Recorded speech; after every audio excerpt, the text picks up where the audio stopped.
the people of Arkansas. I don't know if that message is getting through to the politicians and Republicans in Little Rock, not the leadership especially. Hey, folks, a couple of weeks ago we were talking about some school reform, some educational savings accounts, specifically House Bill, I believe it's 1222. Here to talk more about school choice, we have Laurie Lee is with us, and she is from Arkansas Parents for School Choice. Laurie, welcome back to the program. Thank you, Paul. Thanks for having me today. I appreciate it. Absolutely. What can you tell us? Did I get the bill number right, HB 1222? Yes, absolutely. It's the Arkansas Parental Empowerment Act, something like that, School Choice Act of 2017. And essentially what this does is it will create educational savings accounts for families in Arkansas to be able to apply for just right at $6,700 to use for their children the way they see fit. You can use it for tutoring, you can use it for therapies, special education services, technical certifications, private school tuition, and Paul, people can even use this to help save for college for their kids. So this really is one of the most innovative, conservative plans in the school choice realm right now in the nation. Arkansas would be the very first state in the United States of America to implement this kind of no-nonsense school choice program. Okay. And I think if that's true, first in the nation, I think that's why there's some resistance that you're hearing, about it. Some of it's misinformation, but anytime something is new, people tend to be afraid of it. Anytime somebody, changes what I believe, to be somewhat of an educational monopoly for the most part across the state, people start to worry. So can you address some of the criticisms of this, Laurie? Sure. Go ahead. Well, let me start out by doing this, if you don't mind. So first and foremost, let me be extremely clear. This is not a bill to put private schools against public schools or any. This is a bill that is designed to help Arkansas's most vulnerable students and most vulnerable families whose children are not succeeding in their current educational environment to have resources that they normally would not have to find opportunities for their kids so their kids can succeed. Let's face it, Paul, there is school choice right now available, but only for those who have the money to do it. So this bill levels the playing field for parents who for whatever reason do not have the financial resources to find options that work for their kids. So, and you've heard me tell this story. In my family, my youngest daughter, who went to an amazing school, had very wonderful teachers, had an engaged family, she just could not do traditional public school. It wasn't anybody's fault, Paul. It just is. And so fortunately for my family, we had the money and the time to take her out and to find other options that worked for her. For a while, it was for private school. Then it was a charter school. We were able to hire tutors. But you can imagine in a rural, poor state like Arkansas, how many families do not have those resources. And this would allow those families to apply for these accounts and have $6,700 annually to use within the scope of the law what they see fit to help their kids be successful.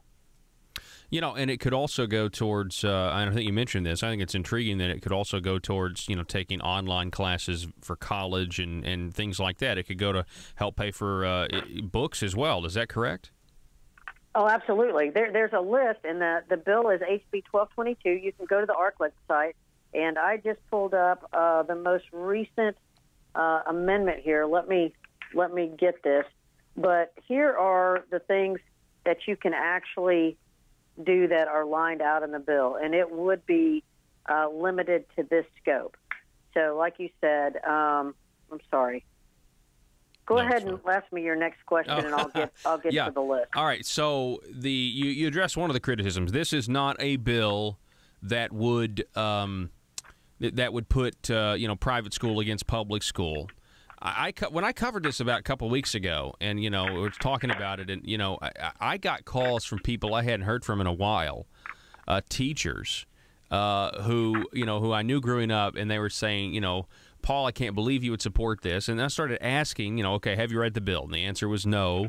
I said, okay, where are you getting this information from? And the answer was, well, essentially it's what would you the call union? Yeah, they're getting it from the union. Essentially, yeah, superintendents to principals to the lounge area, teachers' lounge, and then all the other teachers get together and start talking about it, and it just becomes this snowball, and there's not a lot of factual information going around. Let me give some facts to that. 71% of public school teachers in the state of Arkansas believe that choices, giving kids who are not able to be successful in their classrooms, they approve of that. So I know that, everybody thinks the teachers are against this. They are not. Teachers are for kids, and this bill is for kids. This bill allows children who are struggling in school to find other opportunities. Let's face it. And I'm really, really, really frustrated with the administrators because they know some of the things they are saying are absolutely inaccurate. And one of them is that there will be a mass exodus from public school. That is absolutely not true. If this bill is fully implemented to the 1,500 students it is set up to serve, it is 0.3% of our K-12 population in the state of Arkansas. So you're talking about 1,500 students. Now, there's a provision in the law, Paul, that puts a cap at 1% for any district's loss. So no school district can lose more than 1% of its student body to this bill annually. And just to give you a little bit of what that looks like, we've had the school choice bill of 2015 in place. Actually, it was passed in 2013, which had a 3% cap. So students could go from any public school to any public school. Okay, remember that one? Mm-hmm. So there is that inter-district choice. Yes. And we put a 3% cap on that. No school has gone. There has been one school in the entire state of Arkansas of hundreds of schools. Okay, I think there's well over 500 schools. One school has gone over the 1%, and they went over at 1.06%. So barely. One school. Yeah. Yes. So no other school, and there's only a dozen schools that have hit the 1% mark, or right at the 1% mark. Nobody's even come close. So here's the message to administrators and unionized teachers. Parents do not pull their children from schools or classrooms where those children are being successful. So the argument about, you're just going to leave the kids whose parents don't care or the troubled kids in schools, that's a complete fallacy. Actually, the opposite is true. What will happen is those parents whose children are struggling the most and one can make an argument that are the most disruptive are the kids that are going to now have resources to find alternative learning environments so they can be successful too. Yeah, and I guess I see this, we're talking with Laurie Lee, Arkansas Parents for School Choice. I see this as an opportunity bill. I see this for people who are in environments. And in order to get to this point, I think we have to come to an agreement that maybe we don't want to admit. We have schools that aren't doing maybe the best that they can. We have schools where kids are in environments where learning is not happening maybe the way that we would all want it to ideally. And in those environments, this is the way I see it. In those environments, you do have students that would like to seek other options, maybe would like to get away from some of the distractions. And those students now, in my scenario, would have at least a little bit of money and a little opportunity to try to make that happen, to try to maybe go somewhere where there are more opportunities for success.